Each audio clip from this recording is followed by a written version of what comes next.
El projecte Septina Vi, de memòria històrica de la Minya i el Vi, va començar el 2019 a 16 municipis del Bages i en l'actualitat, el 2020, s'ha extès a tot el conjunt de municipis de la comarca i a 4 municipis del Moianès. S'està duent a terme gràcies al finançament que han rebut els municipis de la Diputació de Barcelona i també del que s'ha rebut a través de l'IRMO. Sorgeix el projecte de la iniciativa de dues entitats ben diferents, com són el Centre d'Estudis del Bages i la DEO Pla de Bages, que se n'adonen des dels seus respectius àmbits de treball que hi ha tot un patrimoni lligat a la vinya i el vi que encara avui en dia marca molts aspectes de les persones que vivim a la comarca. És un patrimoni social en forma de dites, tradicions, maneres de relacionar-nos,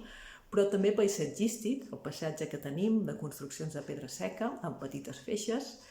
i a la vegada també un patrimoni genètic en forma de varietats de ceps molt locals que són els que marquen la diferència, l'especificitat dels vins del Bages.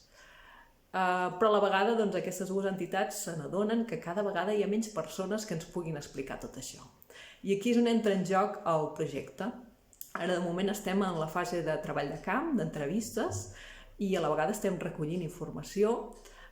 fotografies, documents, vídeos que puguin il·lustrar tota aquesta tradició,